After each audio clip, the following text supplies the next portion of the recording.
to the next session of Laplace transform on the property change of scale.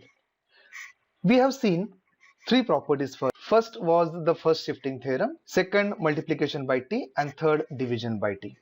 In first shifting theorem, we have seen that when any function which is multiplied by exponential, then its effect on phi of s is every s is replaced by s minus a, and similar for e raised to minus at. For instance, if Laplace of sine t is 1 upon s square plus 1, then Laplace of say e raised to minus t sine t, then if we compare this with e raised to minus t sine t, we get value of a as 1.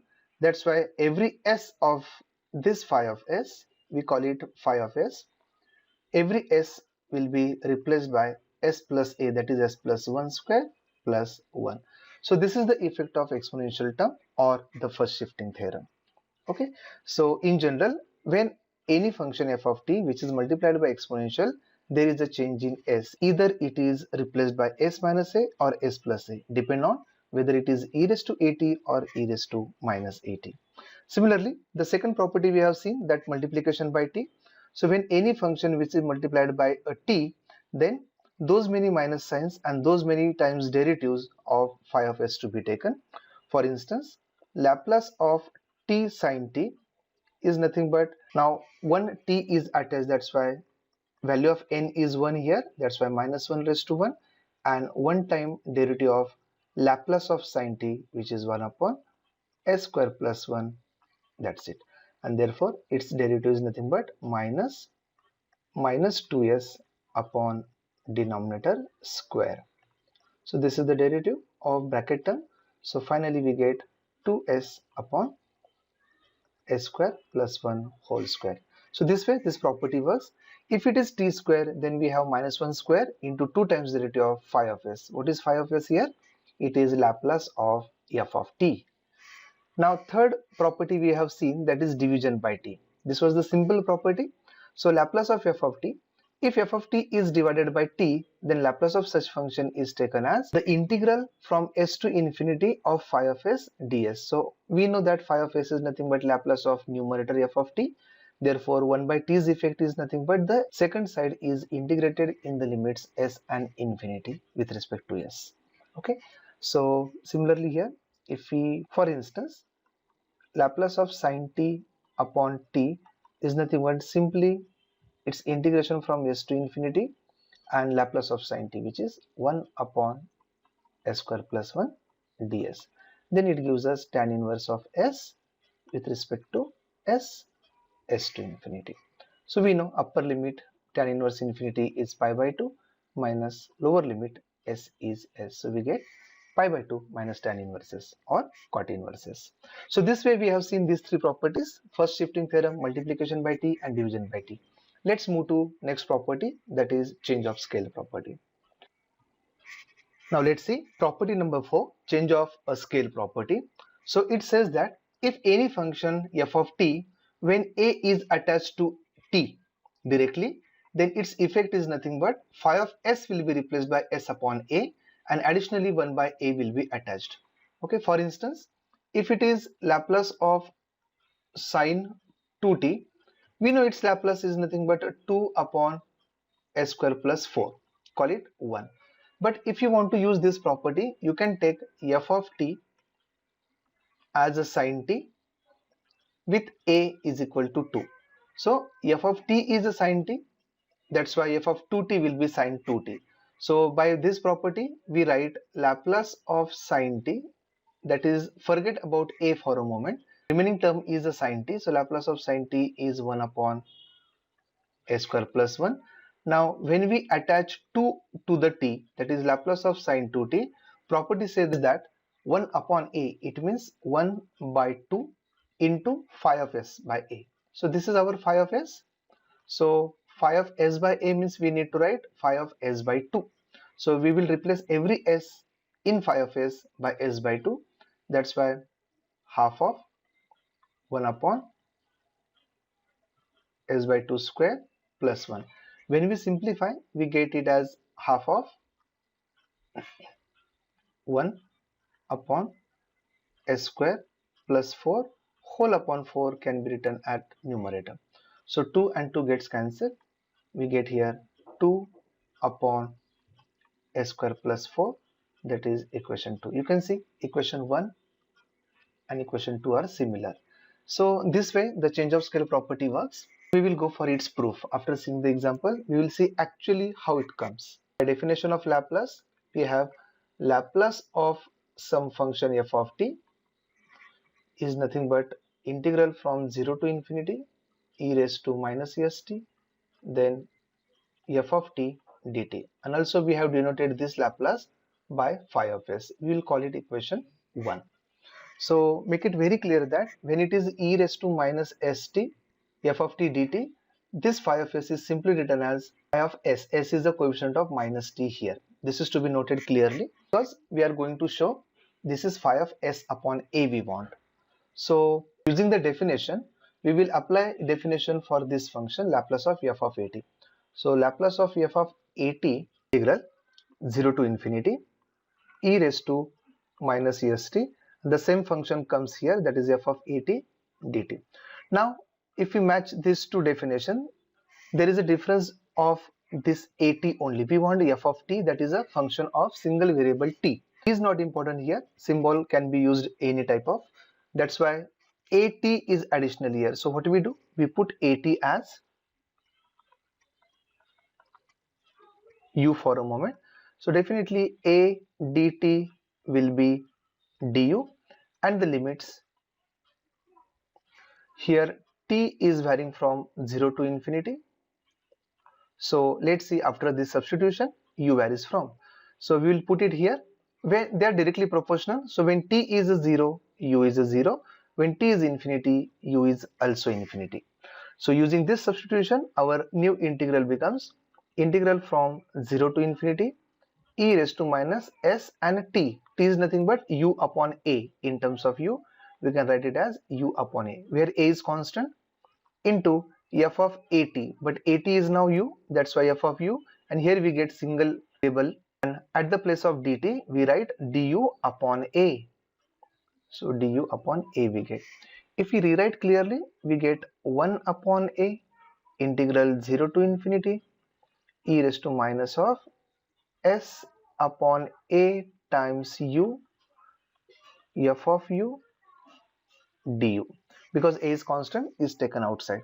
Now you can compare this with equation number 1. Compare equation 1 and compare equation 2. Just there is a difference in variables. This equation number 2 gives us definition in terms of u, whereas equation number 1 gives us definition in terms of t. That's why variable is not important. Hence this is denoted by phi of s, but instead of s we have now s upon a. That's why same thing can be written as 1 upon a phi of s by a, and that we want. Therefore this gives us the effect of change of scale property on the function.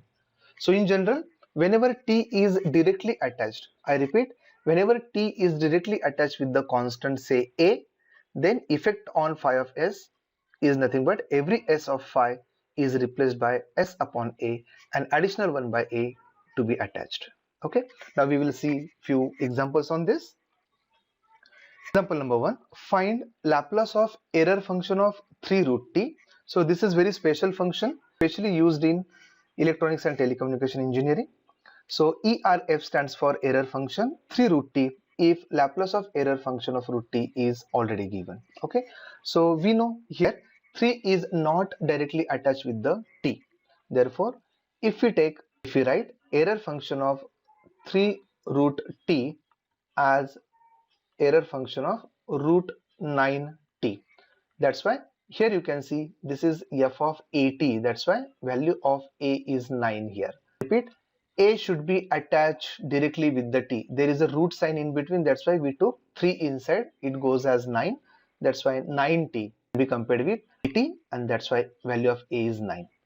Moreover, here if we leave 3 for a moment, our function is nothing but error function of root t, and its Laplace is known to us.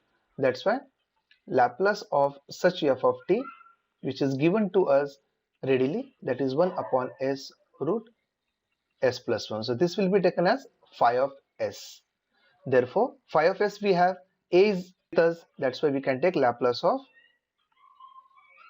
error function of 3 root t is nothing but Laplace of error function of root 9t.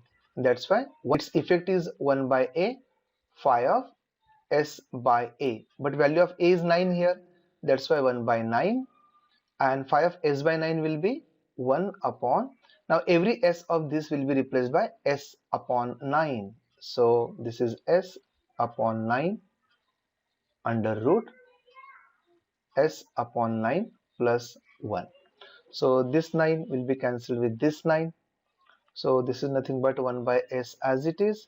And if we simplify this, it becomes 1 upon root s plus 9 whole by 9, or outside root it will be 1 by 3. So finally it is 1 by s 3 upon root s plus 9. So this way we can apply the change of scale property. If the only requirement is t must be multiplied by some constant directly. One more example of this special function. Here the special function is known as J0. It is called as Basals function. Again, it has wide applications in electronics and telecommunication engineering. So this is just like beta gamma function, special type of function. So J0 is nothing but Basals function here. So Laplace of J0 is already given, that 1 upon root s square plus 1. Now we have to find out Laplace of J0 of 4t. So here 4 is directly attached with t, so it clearly indicates that value of a is 4. Additionally, if we remove 4 for a moment, remaining part term is J0 of t, whose Laplace is already known. It gives us very clear idea that f of t is nothing but, of course, J0 of t, and its Laplace is given as phi of s, that is 1 upon root s square plus 1. Also, value of a is 4 here. So let's apply change of scale property. So Laplace of J0 of 4t is nothing but 1 upon 4 and phi of s upon 4. So what we'll do, we will replace every s from the phi of s by s upon 4. So it will be 1 upon under root s by 4 square plus 1. When we simplify, we get 1 by 4, 1 upon square root of s square plus 16 and whole divided by 16. This whole divided by 16 is nothing but 1 by 4 outside the square root. That 1 by 4 is cancelled with this 1 by 4. So finally it remains 1 upon root of s square plus 16 only. So this way it is very simple to apply change of scale property. Let's have one more example on this. If Laplace of sine root t is given, it's root pi upon 2s root s e raised to 1 upon 4s. Then find Laplace of 2 root t. So again, here is the problem that 2 is not directly attached with t. So what we'll do? We'll take 2 inside. That's why we write given function which contains constant directly attached with t. So same thing can be written as sine of root 4t. And that's why value of a is 4. So leave a is equal to 4 for a moment. Remaining function is sine root t and whose Laplace is known to us. And that's why Laplace of sine root t is nothing but our phi of s. So we know phi of s, we know a is equal to 4. We can apply change of scale property to the sine of 2 root t is nothing but Laplace of sine of root 4t, and that's why by property it is 1 by 4 phi of s by 4. So what we do, we replace every s from the phi of s which is given here. So every s of this will be replaced by s upon 4. That's why 1 by 4 outside, and here we have root pi as constant upon 2 into s, that's why s by 4. Then root s is also root s by 4 into e raised to 1 upon 4 into s is again s upon 4. That's it. Now cancellation will happen here. This 4 is getting cancelled with this 4. This 4 is also cancelled with this 4. So remaining term is nothing but root pi by 2s. Root pi by 2s. This 1 upon root s upon 4 can be written as 2 upon root s into e raised to 1 upon s. So again 2 gets cancelled. Remaining part is root pi upon s root s into e raised to 1 upon s. So very simple way. Thank you. This way we can find out Laplace of some function directly. If some constant is directly attached with t, we can find out its Laplace using change of scale property.